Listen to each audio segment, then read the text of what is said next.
Cocaine Bear is one of the few films that I was really anticipating. 2023, I was looking forward to this movie more than most of the movies that are, because I thought, you see, according to the trailer, I thought this was one of the movies that I would watch and it would be different. It will not be a Marvel movie, it will not be a superhero movie, it will not be a Fast Furious movie, it will not have Vin Diesel, it will not be a recycled concept. But Cocaine Bear is exactly what the poster is. What you see on the poster, what you see on the trailers is exactly that. It's a movie about a bear on cocaine, but you don't get to see the bear a lot. That is one of the biggest problems I had with this film. So after watching this film, I thought, do the trailers really affect the movie? And I actually did a video on that, and I thought, again, this movie could have really worked with a few scenes on what happened in the trailer. I think they should have shown less than they did. It could have been more enjoyable. It is exactly what the trailer is going to told us it was going to be. The only thing that the trailer did not tell us was that it was going to spend a lot of time on the characters, not the bear itself. And yeah, this is it's an R-rated film.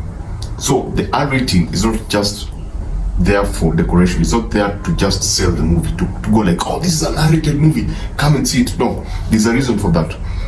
And trust me, the R rating, they actually used it very well. Now, the comedy factor, it is a funny movie in one way or the other. There are very funny elements, but other jokes don't land, and sometimes it feels kind of tired. But generally, if I was to give it in terms of humor, out of 5, I would give it a 3.5, if you know what I'm saying. Some jokes really landed, and I actually had a great time in terms of the funny. I actually laughed, and I don't remember the last time I actually watched a movie whereby you could actually just watch something and just laugh. Entertainment. Now, I'm not going to approach this like a proper film critic, so I'm not going to talk about the cinematography, I'm not going to talk about the actors, I'm not going to talk about the performances. The entertainment factor. What this movie promised on the trailers, you'll get that after maybe around 35 to 40 minutes, because it spends a lot of time. Okay, let me put it this way. Even in slasher movies, before the slasher gets to kill the people, the director will try to make you understand where the people are coming from. The director will introduce you to the characters. He'll give you a snippet of their lives or what they're going through or who they are. So this movie does the same thing. The only problem is that there were so many characters that by the time the director was done introducing all these characters, we were like at the 35th or 40th minute. By the time the bear actually really comes into action, comes into the screen and actually gives us what we wanted and what we came to see, it was around the 35th to 40th minute.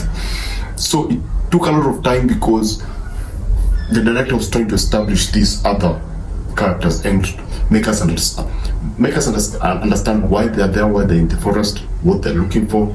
Because again, this movie could be called What These Characters Are Looking For in the Forest, and then they get attacked by a bear. But generally, now when it comes to entertainment value, this is a very entertaining film. Is it worth watching it in the cinemas, in the big screens? If you love seeing people get mauled, if you love tension, if you love 80s, you remember those 80s B-movie creature, animals gone wild movies, those B-movies, 90s, 80s movies. If you enjoy those, watch this on the biggest screen ever, because when the carnage begins, it begins, and it's a lot of fun. They had a lot. I think the director and most of the people who worked on this particular film had a lot of fun. They just decided, you know what, this is a crazy premise, let's just have fun with it, because it looks like the people who are making this film were just having fun, and you can actually feel it, and they get you, they bring you in, and you start enjoying it when the bear appears. That's the only advice I can give you. If you ask me if you want to spend your money to go see this movie, or you should wait for it to come on streaming, if you're looking for character, a good story, or like a deep story whereby you can connect to people and stuff, just wait for streaming. If you're looking for gore, if you're looking for people to be mauled, if you're looking for tension, I keep using that word, the tension in this film, the director Elizabeth Banks knows how to create tension.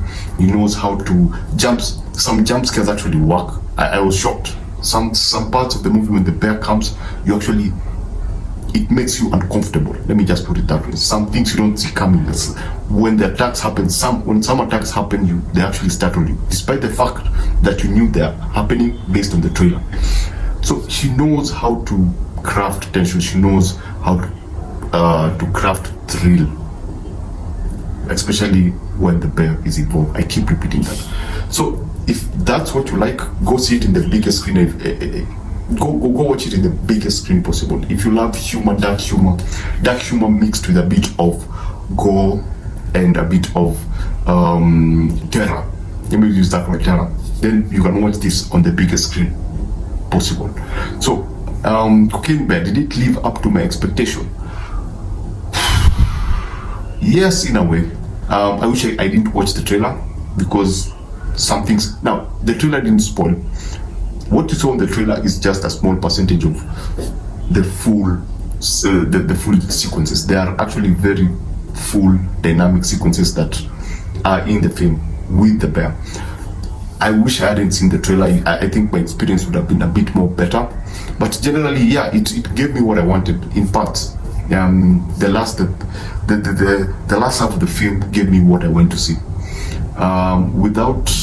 Would I call this, okay, let me give it out of 5. What would I give this if I was to give it out of 5? That would be a 3.5. A 3.5. Why? I really truly enjoyed it. I was entertained, and that's what a movie is supposed to do. I was entertained. The 1.5 is because of just this. It was kind of crowded, especially now. Crowding is not a problem because it pays off when the bear comes in. But when you try to tell so many stories, it kind of eats into time. And I understand, plus again, since the bear is CGI, I think you can't also have the bear in 90 minutes throughout. You cannot just have the bear there. It would cost more to have the bear just throughout the film. So understand, because it's CGI, you can tell it's CGI, so they had to actually cut they had actually to just work within the budget. I understand that. I was not attached to the characters, and I think that was one of the points, because it's not meant to be, it's not a Christopher Nolan movie. You're not supposed to like the characters. They're there to die. Let me just put it that way.